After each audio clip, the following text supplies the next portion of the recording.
Bonjour à tous. Bonjour à tous. Merci d'être présents parmi nous. Il y a déjà près d'une vingtaine de personnes qui sont en attente, donc c'est cool. On va attendre quelques minutes, 2-3 minutes, laisser le temps aux personnes qui sont en train de se connecter.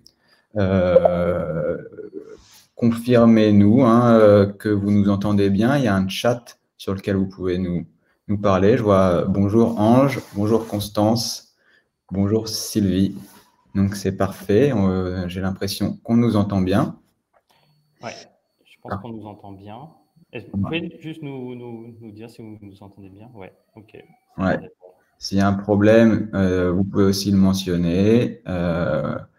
Et donc, on attend 2-3 minutes. On vous explique. On le répétera, mais il y a un chat sur lequel vous pouvez discuter plus de façon libre. Et si vous voulez poser des questions, il y a un onglet spécifique questions. Et on se permettra de rebondir dessus soit en direct, soit en fin du webinaire. Voilà, ça se remplit, c'est chouette. Bonjour Elsa. Voilà, Lucie, Nassir, Sophie, Alex, Jean-Luc, Joël, Didier, top, Thomas. Waouh, sympa, sympa d'être là. On va attendre jusqu'à 11h02, 11h03, et après les gens nous rejoindront. Je pense que le sujet intéresse pas mal de monde, donc c'est bien, ça permet d'avoir aussi des échanges et peut-être d'avoir des questions à la fin sur comment mieux gérer ses finances en 2021 dans un contexte un peu particulier qu'on connaît tous et sur lequel, pour l'instant, on n'a pas trop de visibilité. Donc, mais c'est ça qui est intéressant aussi. Et c'est super aussi de pouvoir échanger malgré un contexte un peu particulier grâce au webinaire, de pouvoir échanger avec d'autres personnes. Je vais vous demander une deuxième confirmation. Vous voyez bien les slides. Donc, vous avez déjà l'affichage des slides normalement sur votre écran et vous devez aussi nous voir dans une petite fenêtre. S'il y a un problème, dites-nous. Top. Parfait. C'est des slides qu'on vous communiquera si vous le souhaitez. Bonjour Thomas. Et encore une petite minute. Allez, on va aller jusqu'à 3. On est près d'une trentaine de participants. Et Salut Xavier, salut Thomas, et bonjour à tous les autres aussi, et bonjour à Constance aussi que je connais. Bonjour à Cédric, emploi du tout et tout, le nouveau français. Super. Bon, les gens vont, je pense, se connecter progressivement, mais on va commencer déjà à expliquer le contenu qu'on va vous proposer ainsi que le fonctionnement de ce webinaire. Vous le savez, le thème qu'on vous propose d'aborder aujourd'hui, c'est comment mieux gérer les finances de son entreprise, particulièrement dans ce contexte de l'année 2021, qui est une année dure de la qualifier parce que déjà c'est dans le futur et on a vu que l'année 2020 était tellement particulière que ça risque de continuer pour les raisons qu'on connaît tous. Donc, dans cette incertitude, c'est encore plus important, il nous semble, de discuter des façons dont on peut mieux gérer les finances de son entreprise quand on est une TPE ou une PME. Je vous propose de commencer pour avoir un peu une vue sur le déroulé du webinaire. On va déjà se présenter rapidement, ce n'est pas ce qui est le plus intéressant pour vous, mais que vous sachiez un peu plus qui vous écoutez. Et ensuite, on rentrera dans le sujet directement de comment mieux gérer les finances de votre entreprise en 2021. J'ai la chance de parler à un expert de ce sujet et du coup, on fera des échanges, je lui poserai des questions sur les points que vous pouvez voir ici, la bonne gestion particulièrement en période de crise, les erreurs que l'on constate et qui sont à éviter, comment on peut s'organiser pour justement éviter ces erreurs, comment on peut, dans un contexte particulièrement incertain, se prémunir. Et plus précisément, on rentrera dans le détail de quelques outils et des ressources qui peuvent être utiles pour améliorer ou mieux gérer les finances de son entreprise. Et on laissera un petit peu de temps en fin de webinaire pour que vous posiez vos questions ou qu'on reprenne celles qui ont été posées au cours de la session. Donc, je rappelle que vous avez un chat dans lequel vous pouvez interagir. Là, il y a pas mal de personnes qui ont déjà communiqué, qui nous ont dit qu'ils nous entendent bien. Vous avez, si c'est des questions, c'est mieux de les poser dans l'onglet questions. Comme ça, on pourra plus facilement identifier les questions par rapport aux discussions courantes. On vous posera quelques petites questions. On fera 2-3 petits sondages pour un peu comprendre votre fonctionnement actuel. Et voilà. N'hésitez pas à interagir avec nous. On a un format, mais l'idée, c'est que ce soit le plus ouvert possible. Et dès qu'on peut vous apporter les questions, on le fera évidemment. C'est parti. Donc, je me permets de commencer. Et je te laisse te présenter, Anthony.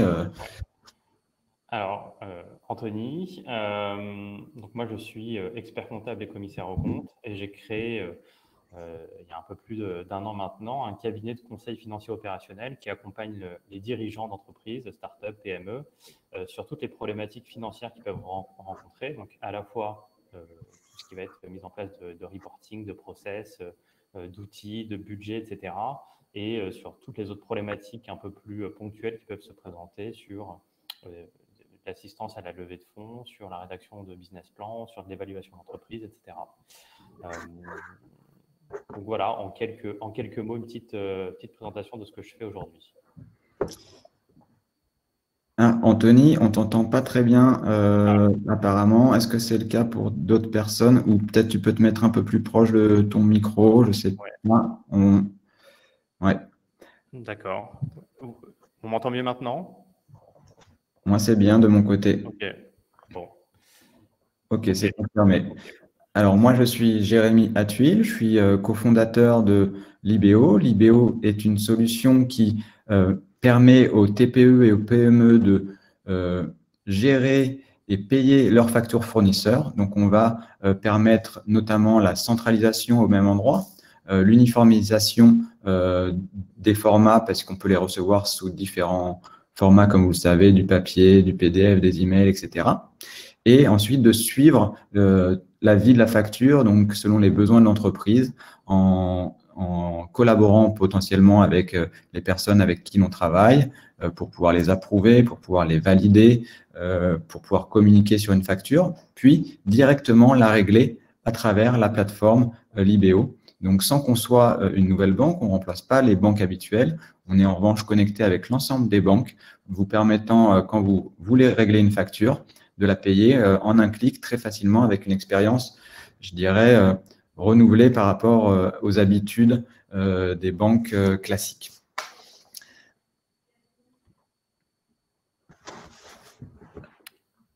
On vous présente rapidement, même si j'en ai parlé, les sociétés, un peu nos historiques. J'enchaîne. Libéo, donc je vous ai expliqué un peu la proposition de valeur et l'intérêt de l'utiliser. C'est une société qui a été créée en 2019, janvier 2019. C'est donc notre cœur de métier, c'est la gestion et le paiement des fournisseurs.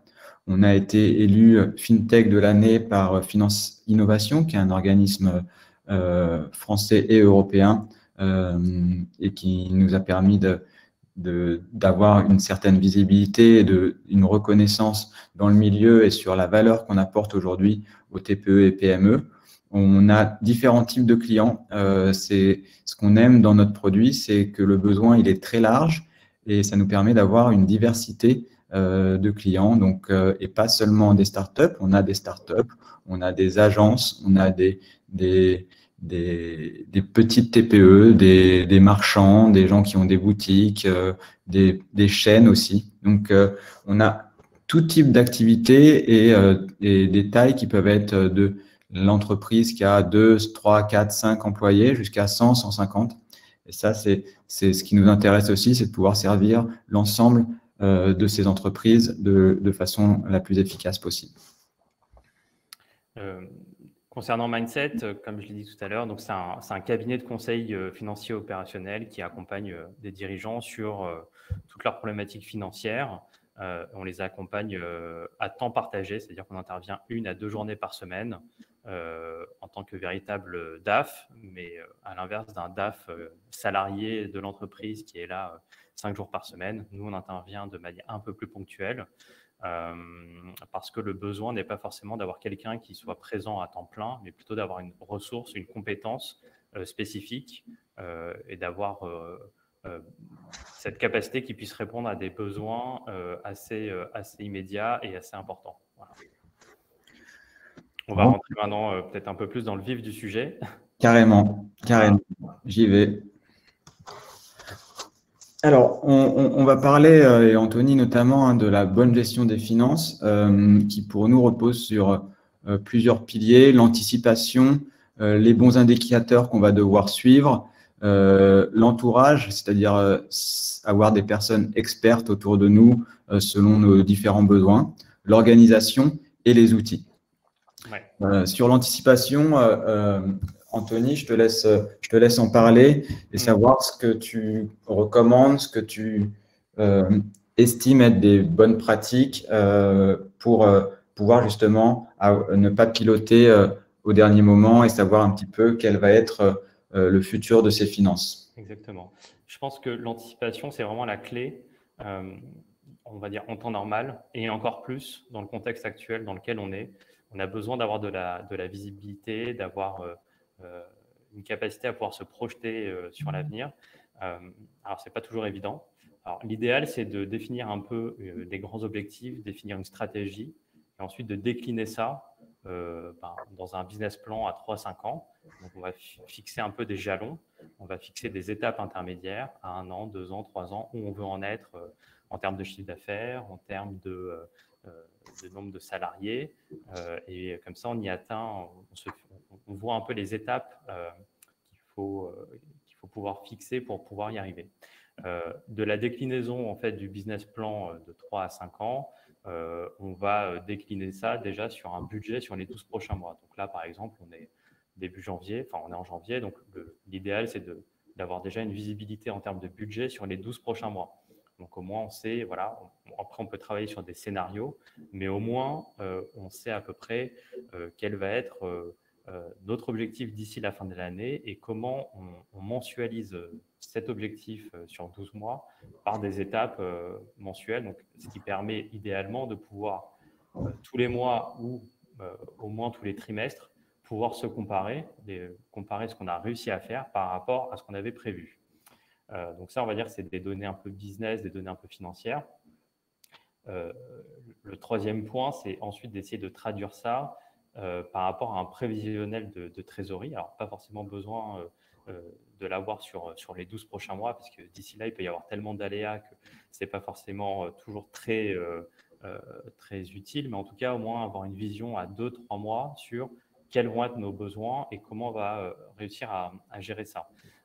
Si on sait que dans 1 mois ou 2 mois, on risque d'être dans le rouge, il faut tout de suite mettre en place certaines mesures, peut-être bien relancer les clients pour avoir le moins de cash dehors. On va revenir un peu là-dessus après. Peut-être repousser certaines dépenses pour ne pas être pris à la gorge. Voilà, essayer de s'organiser. Plus on anticipe et mieux on peut s'organiser pour faire face à certains imprévus, certains problèmes, etc. Donc vraiment, la clé là-dessus, c'est vraiment l'anticipation, avoir une vision claire et précise. Ensuite, une fois qu'on a dit ça, il faut traduire ça en fait un peu dans des suivis avec de bons indicateurs. Donc à la fois des indicateurs métiers, donc après c'est en fonction de son business, mais quel est son MRR, quel est le taux de rétention de clients, le taux de transformation, le panier moyen, voilà. En fonction on va dire, de son business, il y a plusieurs indicateurs sur lesquels on peut essayer d'avoir une vision. Il ne faut pas en avoir trop non plus, mais il faut avoir des indicateurs qui soient pertinents et qui puissent en fait avoir une vision où on peut derrière prendre des décisions, analyser, etc. MRR, donc ça peut être en fonction des business, c'est le revenu hein, en général, c'est-à-dire que c'est l'équivalent du chiffre d'affaires, c'est ça? Alors, c'est le monthly, c'est le revenu moyen. Hmm. Mais alors là, c'est une notion qui est souvent utilisée en fait sur les modèles SaaS, où en fait, c'est de l'abonnement, donc il y a de la récurrence, donc il y a le MRR ou l'ARR. Alors du coup, quand on est plutôt au début, on est vraiment dans une phase de MRR, donc c'est la tendance par rapport au chiffre d'affaires moyen enfin, par rapport au dernier mois. Donc ça, c'est ce qui fonctionne sur les business sous forme d'abonnement. Après, voilà, ça ne s'adapte pas forcément à tous les business parce qu'il faut de la récurrence.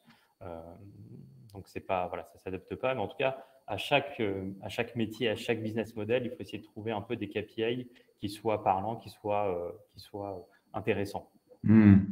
Donc, on répondra à une question de ouais. Jean-Luc, peut-être enfin, on va peut-être revenir dans les slides suivants, mais comment on peut prévoir pour l'an prochain alors qu'on n'a pas de visibilité à une semaine à cause du Covid aujourd'hui. Ouais. C'est une bonne question et on va y répondre un tout petit peu plus tard dans les slides. Et si besoin, à la fin, on a un temps de questions-réponses. Donc, si on a besoin de revenir un peu sur ces notions, avec plaisir.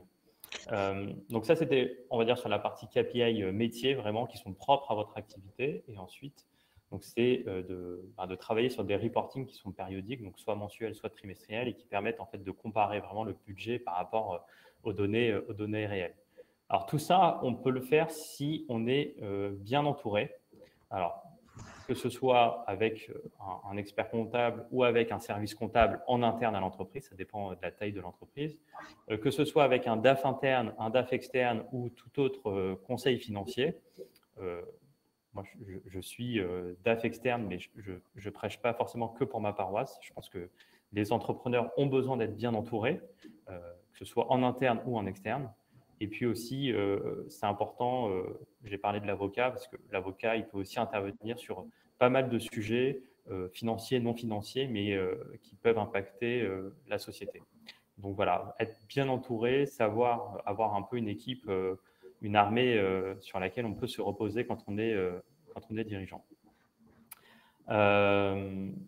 Tout ça, c'est bien, mais si on n'est pas organisé, si on n'est pas rigoureux, ça risque de pas forcément très bien fonctionner. Donc faut être, c'est un peu le métier, on va dire, de la finance, de la compta et de toutes les tâches administratives, c'est quand même l'organisation. Mais c'est important de le préciser parce que moi, au quotidien, je vois parfois des sociétés en interne, voilà, il n'y a pas forcément de process, il n'y a pas de procédure, il n'y a pas de chaîne de décision. Donc, c'est un peu, voilà, on risque de perdre du temps et de s'éparpiller si derrière, voilà, il n'y a pas une organisation au carré. Et puis, dernier point aussi, qui est complémentaire à tout le reste, il faut avoir des bons outils. Alors, jusqu'à il n'y a pas très longtemps, tout le monde utilisait Excel, mais on va en parler à la fin. Maintenant, il y a aussi pas mal d'outils qui ont vu le jour depuis 3, 4, 5 ans, qui en termes de tarification sont très, très, très accessibles et en même temps très puissants. Donc, c'est là où ça devient intéressant. Avant, c'était plutôt des grosses boîtes, des grosses ETI qui avaient accès à des ERP ultra puissants avec une armée de consultants qui étaient là pour tout paramétrer. Aujourd'hui, en fait, il y a des outils qui arrivent à se paramétrer assez facilement, à se matcher les uns avec les autres. Et là, ça devient vachement intéressant. Donc voilà, on en parlera un peu à la fin. Ouais. Et ce qui nous intéresse, parce que on sait qu'il y a différentes façons de fonctionner. Certaines personnes gèrent leurs finances elles-mêmes. Il n'y a pas forcément les ressources d'avoir des personnes extérieures. Parfois, on a un DAF en interne. Parfois, on a un expert comptable. Parfois, on a un DAF en externe. Donc, pour un peu avoir un peu une vue sur vos usages, j'envoie un petit vote. Hop. Veuillez choisir une option. Ah, est-ce que vous voyez dans le sondage, pardon, dans la partie sondage, le troisième sondage, est-ce que vous avez accès? hop, ou qui s'occupe de la gestion des finances de votre entreprise. Vous pouvez y répondre hein, si vous pouvez. On vous donnera un peu les résultats au cours, au cours de. Vous pouvez même répondre à tout et on reviendra dessus au fur et à mesure. Donc, et je passe un peu au suivant. Je vois ouais, que à 33%, c'est assez équilibré. Hein. C'est 33, 33, 33. Ah, non, tu perds un point, Anthony. Il n'y a pas beaucoup de personnes qui utilisent des DAF externes. C'est peut-être pas une habitude aujourd'hui encore. Donc, on a 29%, ça change, 25% de CEO dirigeants, 50% de responsables financiers, directeurs financiers en interne, 20% ce sont les experts comptables. Donc, c'est assez équilibré, mais on n'a pas encore ce réflexe hein, d'avoir des personnes en externe pour des missions ponctuelles, qui est, je pense, une solution assez efficace quand on n'a pas le besoin, voilà, un besoin systématique, 5 jours sur 5, avoir une ressource dédiée, mais quelqu'un qui peut intervenir ponctuellement 1 à 2 jours par semaine. On a essayé d'identifier les principales erreurs et les problématiques que vous pouvez rencontrer. Ça aussi, en intro, je vois que sur les questions qui ont été, la question qu'on vous a demandé, c'est-à-dire quel est le problème principal que vous rencontrez aujourd'hui, le manque de visibilité ressort fortement. Hein, c'est à 40% ce que vous estimez, avec aussi au même niveau le manque d'outils, puis la perte de temps. Donc ça, c'est les plus gros problèmes que vous identifiez aujourd'hui. Et toi, Anthony, avec ton expérience et en ayant plusieurs clients pour lesquels tu peux gérer les finances et les organiser, qu'est-ce que tu as pu constater quand tu vois des problématiques au sein de tes clients? C'est un peu un mélange de tout ça en fait, donc ça, voilà, c'est assez révélateur, je pense. Surtout que moi, mes clients, j'ai à la fois des PME, à la fois des startups. Donc j'ai un peu tous les cas de figure, tous les secteurs d'activité. Donc moi, ça me permet d'avoir un benchmark un peu intéressant. Après, oui, ce qui ressort souvent quand même, alors ça peut être cumulatif, hein, donc ça peut être difficile pour certaines boîtes, mais c'est souvent quand même le manque d'organisation. Donc c'est par exemple le manque de responsabilisation et de savoir qui fait quoi et qui reporte à qui, par exemple. Ça peut être donc l'absence de process, ça peut être l'absence de planification. Donc voilà, tant que si on fonctionne pas en mode planning, rétro-planning, etc., les projets ou en tout cas les sujets sur lesquels on veut avancer peuvent mettre des semaines, des mois à avancer. Donc voilà, tant qu'on ne se fixe pas un peu des deadlines, ça risque pas trop d'avancer. Après, il y a ceux aussi qui sont un peu, on va dire, les phobiques administratifs et qui, du coup, ne gèrent pas forcément la partie administrative de bonne manière et du coup ont tendance un peu à repousser ou à faire d'autres tâches qui sont parfois aussi essentielles, hein, le commercial, la gestion des équipes, la stratégie, etc. Mais quand il s'agit à un moment d'être un peu carré et de traiter des sujets plus administratifs, parfois, voilà, il y en a qui préfèrent détourner le regard. Après, il y a ceux, on va dire, qui subissent un peu une croissance forte. Donc, ils sont contents et c'est quand même plutôt bon signe, surtout en ce moment. Mais on va y revenir peut-être après. Mais le risque, en fait, d'avoir un BFR non maîtrisé. Alors, le BFR, c'est le besoin en fond de roulement. Pour ceux qui ne savent pas forcément ce que c'est, en fait, c'est la différence, de manière très simple et très schématique, c'est la différence en fait entre les clients qui vont payer et les fournisseurs que la société doit ensuite régler. Donc en fonction des business models, ça peut être assez variable. Si je prends par exemple le cas d'un restaurant, ses clients vont lui payer tout de suite, alors que lui va payer ses fournisseurs à 30 jours. Voilà.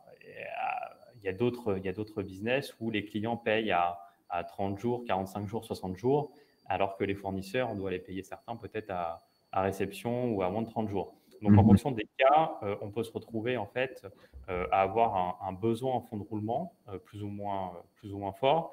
Et du coup, quand on est dans un contexte de forte croissance, en fait, on va avoir besoin de ressources supplémentaires et rapidement. Du coup, on peut se retrouver en fait avec une société qui est, on va dire, rentable, qui a de l'attraction, qui a des clients, etc. Et pour autant se retrouver dans une situation de trésorerie compliquée parce qu'il y a des factures à payer qui arriveront en fait avant l'encaissement et le règlement des clients. De la même manière, si à un moment on doit embaucher 3, 4, 5, 6 personnes, le coût de leur salaire à la fin du mois, alors que peut-être qu'elles ne sont pas encore pleinement opérationnelles, il faudra quand même l'assumer, alors que le retour sur investissement par rapport à ces embauches n'interviendra que dans 3, 4 ou 6 mois. Voilà. Donc, cette gestion du BFR, elle est très importante. Et puis, le dernier point aussi, alors ça, c'est ce qu'on constate aussi très, très, très régulièrement, c'est vraiment le pilotage au pifomètre, parce que tout simplement, les dirigeants n'ont pas à leur disposition une information fiable, pertinente et dans un temps raisonnable pour pouvoir prendre des décisions. Du coup, ils se disent, bon, je pense que si j'engage telle dépense, si je fais tel investissement, si je recrute telle personne, au niveau de mes finances, je pense que ça va passer. Mais derrière, en fait, ça repose sur pas grand-chose de tangible. Donc, on va dire dans 90% des cas, ça passe, 95% des cas, ça passe. Et puis, il suffit qu'à un moment, il y ait un client qui mette un peu de temps à régler, un contrat finalement qui ne se signe pas. Et puis, ça peut entraîner une situation financière de trésorerie assez compliquée à gérer. Donc voilà, un peu un panel de quelques erreurs que j'ai pu remarquer. Mais il y en a, il y en a d'autres. Peut-être que certains en ont vécu aussi d'autres. Ouais, tout à fait. Et c'est vrai que nous, on voit dans nos utilisateurs ce qu'ils apprécient parce qu'ils peuvent regagner en visibilité. C'est qu'ils nous disaient avant, je gérais un peu ma trésorerie juste en regardant mon compte bancaire. Donc, ils pensaient, enfin, ils n'ont pas le temps, ils n'ont pas l'information. Donc, c'est juste, j'ai X en banque. Mais le problème d'avoir seulement le montant de son compte bancaire devant soi, c'est que il y a déjà de l'argent qui est potentiellement parti puisqu'il y a des fournisseurs à régler plus tard ou dans l'autre sens, des encaissements qui vont arriver mais qui ne sont pas retranscrits dans le compte bancaire. Donc, le compte bancaire a quand même ses limites quand on gère ses finances. Je passe au suivant. Je vois des réponses. Je vais y répondre sur le chat. Quels sont les moyens pour mieux s'organiser justement pour répondre à ces problématiques, Anthony? Ouais. Alors du coup, on a déjà un petit peu abordé le sujet juste avant, mais donc aujourd'hui, il y a des outils qui existent, qui sont fiables, pertinents, qui permettent d'avoir de l'information disponible et de manière vraiment rapide et efficace. Donc voilà, il y a des outils. Alors la difficulté, c'est d'avoir une sorte de veille sur tous les outils qui existent, de savoir quelles sont un peu leurs fonctionnalités, dans quel cas les utiliser. On a prévu sur la fin de faire un peu un benchmark des quelques outils qui existent et qui aujourd'hui sont les plus utilisés. Il faut avoir, une fois qu'on a mis en place ces outils, c'est pas tout, il faut avoir les bons process et il faut que, y compris en fait la formation des équipes, parce qu'on peut avoir les meilleurs outils du marché, si personne ne sait les utiliser ou si on a délégué la gestion de certaines tâches à personne, personne ne va les utiliser et ça sera bien dommage. Ce qui est important, donc ça c'est pour revenir au premier point que j'avais évoqué tout à l'heure, c'est de définir aussi sa stratégie, les objectifs et les moyens d'y parvenir. Donc, où on veut aller et comment on y va et quels sont les moyens qu'on se donne pour y arriver. Parce que c'est bien beau de dire je veux doubler mon chiffre d'affaires ou je veux faire x3. Derrière, il faut décliner ça, être en capacité de décliner ça par rapport à des moyens qu'on va affecter.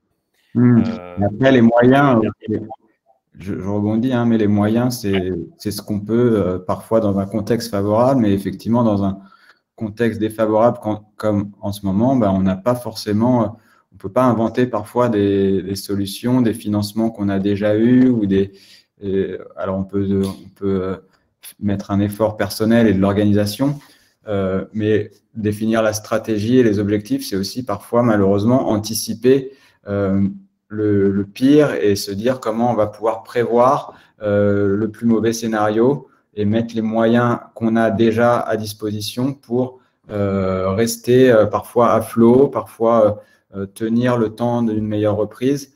Donc, je veux juste souligner que malheureusement, il y a les objectifs de croissance en période normale et certains ont la chance de pouvoir encore croître aujourd'hui, mais il y a aussi toute cette partie où on est en difficulté, soit à cause de la crise, soit parce que ça peut arriver dans la vie d'une entreprise et néanmoins définir un peu où est-ce qu'on en est, ou comment on va pouvoir améliorer ou maintenir la situation est important et c'est pour ça que l'anticipation reste importante aussi dans ce cas-là.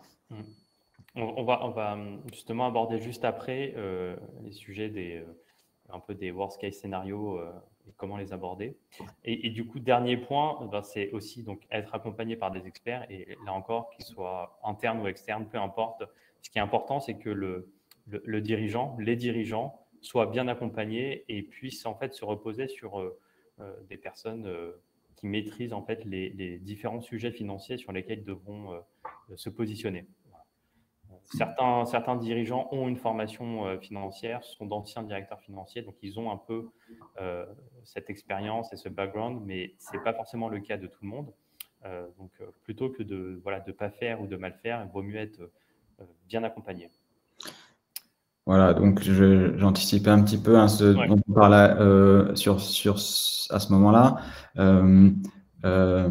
On a évoqué les différents moyens de prévoir et plus on prévoit, plus on va pouvoir mieux gérer les situations, qu'elles soient en croissance, en décroissance ou en fonction des objectifs qu'on va se déterminer. Et dans le cas du Covid et de l'incertitude dans laquelle on est, sans répéter vraiment les gros blocs et les piliers sur lesquels on a dit que c'était important de se reposer, quelles vont être les bonnes pratiques et comment on va pouvoir gérer, parfois survivre, parfois mettre les bons outils, les bonnes façons de naviguer à travers cette crise. La clé, c'est toujours l'anticipation. Donc, même si aujourd'hui, en fait, on ne sait pas quelles seront les nouvelles ce soir, la semaine prochaine ou dans un mois, s'il y aura des nouvelles mesures plus restrictives ou pas. En tout cas, ce qui est sûr, c'est que si on attend le dernier moment pour réagir, c'est le meilleur moyen de se prendre le mur en pleine face. Donc, l'anticipation, c'est la clé. Et l'anticipation, ça veut dire travailler sur différents scénarios, différentes hypothèses. Donc, ça peut être, il y a des concepts qui ont été un peu théorisés sur la courbe en L, la courbe en W, la courbe, il y a eu à peu près toutes les lettres de l'alphabet qui ont été utilisées pour décrire en fait des phénomènes économiques. Mais voilà, il y a plusieurs scénarios sur lesquels il faut travailler. Et surtout, en fait, l'utilité de ces scénarios, c'est se dire, bon, si finalement le pire arrive, qu'on se retrouve dans un confinement strict tel qu'on l'avait connu par exemple en mars de l'année dernière avec un arrêt quasi total de l'activité, etc. Qu'est-ce qu'on fait? Comment on fait? Comment on tient? Comment on s'organise? Est-ce que ça passe? Est-ce que ça passe pas? Si ça passe pas, qu'est-ce qu'il faut faire? Comment on peut faire pour faire en sorte que les choses puissent au moins tenir? Si ça passe, tant mieux. Essayons de garder un niveau de trésorerie équivalent pour pouvoir faire face aux dépenses qui seront pas prises en charge par l'État, pas prises en charge par tous les différents organismes et qu'on ne pourra pas repousser. C'est essayer vraiment d'anticiper, de travailler selon des scénarios. Donc, ça peut être baisse totale de l'activité de 80%, baisse de l'activité de 50%, baisse de 20%, voir un peu comment on peut placer des indicateurs par rapport à ça, qu'est-ce qu'on peut en retirer. Et fonctionner vraiment sur des hypothèses vraiment différentes et travailler aussi sur des hypothèses optimistes. Hein. C'est pas à exclure. Il y a un moment, on va bien finir par ressortir de cette situation très délicate. On ne sait pas quand, mais à un moment, ça va bien finir par par y arriver. Et justement, en fait, ceux qui seront le plus agiles et qui sauront rebondir et s'organiser au moment où la reprise sera là, ils auront des avantages concurrentiels par rapport à tout leur écosystème. Donc, voilà, il ne faut pas forcément voir que le pire, il faut aussi voir un peu la lumière au bout du tunnel et se mettre en ordre de marche pour pouvoir reprendre un peu du poil de la bête. Ouais. Je vais avancer comme je vois l'heure qui tourne et comme ça on a le temps d'évoquer peut-être un peu rapidement les différents outils sans rentrer dans le détail. Il y a différents types d'outils et c'est dur parfois de s'y retrouver parce que chacun a une spécialité. Donc peut-être on récapitule un peu les différents piliers dans lesquels vont s'intégrer les différents outils. En préalable, ceux qui ont répondu, vous pouvez déjà voir les statistiques, ceux qui ont répondu au sondage, mais on voit qu'il y a encore beaucoup de personnes qui utilisent quasiment que Excel, c'est la majorité, 60%. Après, il y a des outils comme QuickBooks, Libéo, Agicap qui sont utilisés, mais la majorité, c'est Excel. Il y a une catégorie autre, et n'hésitez pas à dire ce que vous utilisez sur le chat aussi, c'est intéressant. Donc voilà. Comment on peut classifier ces différents outils, Anthony? Alors, justement, on les a classifiés, on va dire, par différentes fonctionnalités ou différents postes. Donc, il y a des outils de facturation. Alors, aujourd'hui, il y a des centaines d'outils de facturation qui existent et peut-être que vous en utilisez qui ne sont pas listés ici. Mais aujourd'hui, je pense que CLC, QuickBooks, Zoho et Odoo, Odoo qui ne fait pas que de la facturation, au même titre que QuickBooks, etc. Bon, c'est des outils qui aujourd'hui sont très, très, très utilisés. Et du coup, voilà, c'est un peu des incontournables. Après, ce qui est important, et c'est valable pour tous les autres outils, et c'est ce qu'on a souligné aussi un peu en dessous, c'est pas forcément utiliser un outil parce que le voisin l'a mis en place, parce que le concurrent l'a mis en place, ou parce que quelqu'un nous l'a conseillé sans vraiment faire une analyse. Ce qui est important, c'est vraiment d'adapter les outils à l'environnement, aux utilisateurs, au business model, au contexte. Voilà, vraiment faut faire du sur-mesure et pas copier-coller ce que le voisin a fait. Voilà. Donc, sur les outils de facturation, c'est pour ceux qui aujourd'hui, par exemple, font des factures sous Word, qui en plus, à mon avis, ne respectent pas toutes les obligations légales et tout le formalisme, et gagner du temps, gagner en efficacité, éviter les erreurs, etc. Ça, c'est primordial d'avoir un bon outil de facturation. Il y a des outils qui existent aussi, comme TrackPay et LinPay, qui permettent en fait de relancer automatiquement les clients un peu avant l'échéance, juste après l'échéance, par mail, etc. Et souvent, un simple mail suffit à obtenir un règlement. Il y a des outils qui permettent de gérer tout le poste fournisseur, comme Libéo ou Spendesk. Jérémy vous a parlé tout à l'heure de Libéo, donc c'est un outil qui est assez complet et voilà, il vous en a bien parlé. La fonctionnalité aussi de Spendesk, c'est d'avoir des cartes de paiement pour les collaborateurs. Certains participants précisent Mooncard aussi, qui est un équivalent de Spendesk pour la gestion des dépenses collaborateurs en attribuant des cartes quand on a besoin. Ce n'est pas un besoin que toutes les entreprises ont. Exactement. Et donc, on distribue des cartes qui permettent de suivre les différentes dépenses de ces salariés. Et Libéo, à côté de ça, juste pour clarifier, on va gérer toute la partie factures fournisseurs, pas seulement celles qui sont dépensées par carte. On ne va pas vous proposer d'émettre des cartes, mais en revanche, toutes celles qui doivent être payées à 15 jours, à 30 jours, immédiatement, on les intègre, on les fait valider s'il y a besoin, puis on les paye en un clic. Donc, c'est différent du paiement en carte bleue, même si après, on pourra centraliser les factures qui sont payées par carte bleue, même si c'est été fait sur Spendesk ou Mooncard à côté. Après, on avance un petit peu sur la partie peut-être prévisionnelle de trésorerie. Il y a aussi quelqu'un qui nous parlait d'Agicap, qui a utilisé Agicap, effectivement, qui va être un outil qui permet de faire des anticipations, un peu pour remplacer Excel, et qui peut être utilisé comme Figure ou Rocket Chart, qui sont des outils un peu du même acabit. Exactement, c'est des outils en fait qui se branchent en fait avec la banque.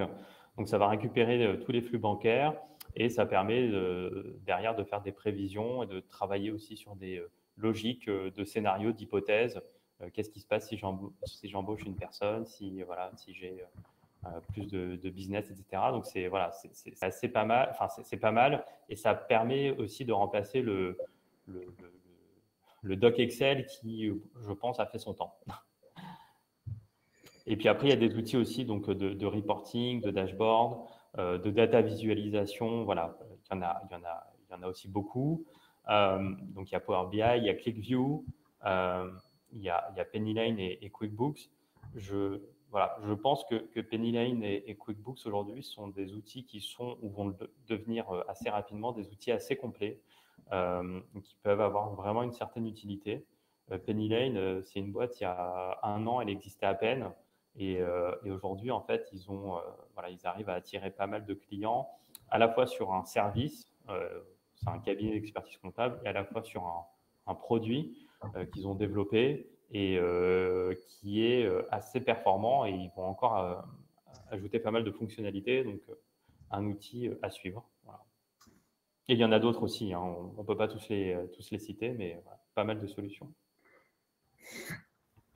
Je réponds en même temps à Jean-Luc dans les questions qui demandent s'il y a des outils d'aide à la prévision, et ça va être plutôt cette partie, c'est Figure, Agicap qui permet de faire des prévisionnels aujourd'hui autrement que par Excel.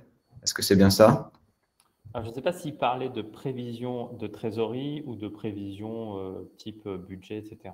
Non, justement, c'est plutôt prévision. Y a-t-il des outils d'aide à la prévision? En effet, les outils budgétaires ne peuvent venir qu'après. C'était un peu la question. Donc, précisément, juste pour essayer de répondre, Agicap ou Figure, eux, ils vont vous permettre de faire un prévisionnel budgétaire, c'est ça, Anthony? Non, Agicap et Figure, c'est des prévisionnels de trésorerie. Donc, c'est pour ça que ça se branche avec la banque. Et là-dessus, on peut décliner ça sur des prévisionnels avec des scénarios, etc. On peut derrière faire des extractions sous Excel. Donc, son Excel, si on doit peut-être le retravailler, le présenter à un banquier, etc. Mais c'est vraiment la prévision de trésorerie. Ce n'est pas la prévision type budgétaire, mon budget ou mon business plan. Alors, c'est vrai que Jean-Luc a une question intéressante avant de prévoir la trésorerie. Comment on crée un peu ces scénarios prévision d'activité? Ça, c'est plus effectivement aux dirigeants, j'imagine, d'essayer d'anticiper. Et c'est pour ça qu'on parle de l'accompagnement que peuvent apporter quand on n'a pas forcément l'habitude de faire ce genre de prévision. C'est un peu là où l'intervention ponctuelle de son expert comptable, d'un DAF externe peut être intéressante pour créer ces prévisionnels d'activité avant même de faire la prévision de trésorerie. Ouais. Le prévisionnel de trésorerie ne sera que le reflet, on va dire bancaire, de flux de trésorerie, de ce qui aura découlé en fait d'une prévision budgétaire. Donc voilà, c'est en fonction du niveau d'activité, en fonction des dépenses qu'on prévoit de faire, etc. Ça se traduira par des flux de trésorerie qui peuvent impacter la société, surtout si on flirte avec le zéro. C'est important de travailler là-dessus. C'est très important de travailler là-dessus, mais il faut aussi travailler sur des budgets, etc. Donc, on vous a mis, je ne sais pas si vous pouvez d'ores et déjà cliquer sur les liens. Alors, on a parlé d'outils, évidemment, si vous en ressentez le besoin, on recommande aussi d'utiliser ce genre de solution, mais on a proposé des modèles de plan de trésorerie et de modèles de bilan fonctionnel que vous pouvez télécharger. Donc, vous ne pouvez pas, mais je pense que vous allez pouvoir télécharger la présentation. Et en téléchargeant la présentation, vous allez pouvoir accéder à ces documents. De toute façon, on va vous l'envoyer également et vous pouvez nous demander directement par email. Donc, ils ne sont pas disponibles là, mais je vais vous expliquer comment télécharger la présentation en suivant et avec toutes les ressources qu'on a mis à disposition. Et là, donc, on a un peu dépassé le temps, mais ceux qui veulent peuvent rester un petit peu si vous avez des questions complémentaires à nous poser, n'hésitez pas. Il y a Elsa qui a demandé si Power BI n'était pas un peu complexe à déployer. Ouais. Oui, comme à mon sens, tous les outils BI. Après, BI, du coup, pour préciser. Business Intelligence. Donc, c'est des outils en fait qui vont permettre d'analyser des données et de les faire ressortir sous forme de graphiques, sous forme, voilà, avec des aspects visuels un peu plus sympa que des bases de données classiques. Et donc ça, c'est des outils, voilà, qui permettent d'aider à la prise de décision parce que du coup, ça présente les choses d'une manière un peu différente. Alors, sur les outils BI, pour en parler peut-être une seconde, on va dire il y a deux difficultés, il y a deux sujets. Il y a à la fois en fait avoir une base de données qui soit qualifiée, avoir toutes les données, enfin en tout cas les données dont on a besoin dans une base de données propre, fiable, avec des intitulés, voilà, qui soient utilisables. Donc ça, c'est déjà récupérer toutes les données, c'est une première étape, et ensuite les injecter dans un outil de BI qui permettra ensuite de restituer l'information d'une autre manière. Donc il y a les deux sujets. C'est des outils en fait, voilà, il faut un peu de temps pour pouvoir les prendre en main. Après, il y a des formations qui existent, il y a des tutos, il y a pas mal de… Voilà. Après, là, on est dans des outils quand même qui demandent un peu plus de niveau d'intégration, ça peut faire peut-être un petit peu peur, mais dans ce qu'on citait aussi auparavant, il y a des outils qui sont beaucoup plus… L'avantage de Power BI, c'est que c'est Microsoft. Donc, ça s'intègre assez facilement. Mais dans l'usage, ça c'est vraiment avancé quand même, et c'est utile, hein, je ne dis pas ça, mais dans la plupart de ces autres outils, il y a une expérience utilisateur qui permet assez facilement de l'implémenter et de le mettre en place en quelques jours, quelques semaines, hein, sans qu'il y ait besoin de restructurer son information et sa donnée au préalable. Et pour Power BI, il y a ce qui s'appelle le club Power BI. Et donc, c'est des réunions périodiques de passionnés de Power BI. Alors, c'est beaucoup on va dire, de profils plus ingénieurs, pas forcément beaucoup de financiers, mais il y en a quand même quelques-uns, et qui échangent sur les bonnes pratiques, sur les nouvelles fonctionnalités, etc. Donc, voilà, ça demande un petit temps au départ d'investissement, mais il y a quand même pas mal de ressources disponibles pour pouvoir se former, pour pouvoir… voilà, essayer d'apprendre à utiliser tous ces outils. Est-ce que vous avez d'autres questions, des commentaires en complément? On ne veut pas vous prendre… Il y a Elsa justement qui demande ensuite et Salesforce. Alors, Salesforce, du coup, c'est alors à la base un outil plutôt CRM, mais qui aujourd'hui en fait a rajouté pas mal de modules complémentaires. Après, moi, j'ai tendance à penser que Salesforce, c'est plutôt pour des boîtes qui ont atteint une certaine taille, un certain palier. Je ne pense pas que ce soit un outil très adapté sur des boîtes. Alors après, oui, c'est quand même une certaine taille, un certain coût. Alors, Salesforce, c'est un peu la Rolls-Royce de l'outil de CRM. Je pense que CRM, hein, c'est donc outil qui va permettre de gérer les relations avec ses clients, donc savoir ses clients et ses prospects. Donc savoir l'ensemble, si on a un business où on va aller chercher des clients, s'ils sont intéressés, où est-ce qu'ils en sont, si vous avez déjà eu des contacts avec eux et quand ils sont clients aussi, savoir qu'ils sont déjà clients. Et donc, c'est gestion de la relation client et prospect. Ouais. Ils vont même au-delà. Hein. Ils sont, bien sûr, c'est très puissant. Après, je pense que, comment dire, à l'inverse de quasiment tous les autres outils qu'on a vus ici, pour mettre en place Salesforce, il faut passer par un intégrateur. Donc là, c'est vraiment le modèle, c'est un modèle qui est plus long, plus coûteux. C'est pour ça que ça s'adresse aussi à des sociétés qui ont déjà une certaine taille parce qu'elles peuvent absorber les coûts de Après, c'est un outil hyper complet.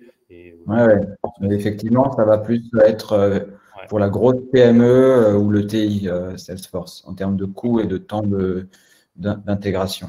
Voilà. Voilà, est-ce que on voulait rebondir sur d'autres sujets? N'hésitez pas, même si ce n'est pas maintenant, à nous contacter, hein.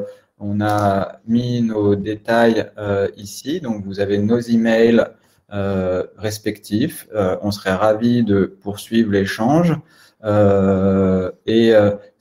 Comme on vous l'a dit, vous pouvez télécharger les slides en haut à gauche de votre écran, il me semble.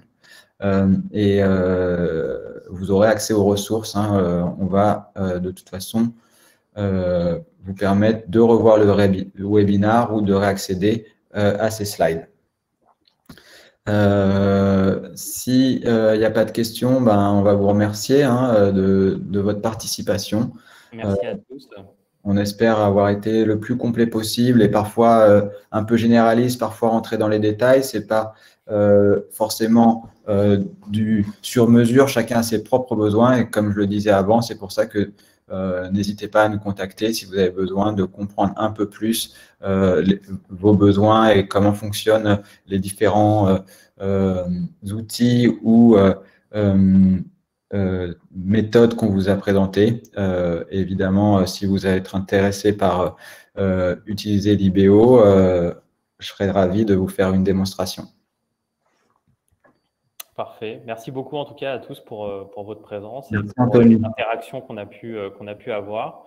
Et là, si vous avez encore des questions, n'hésitez pas, ça sera avec plaisir. Et puis, comme Jérémy, si besoin à l'avenir, n'hésitez pas à me contacter si vous avez des questions sur des outils, sur n'importe quel sujet.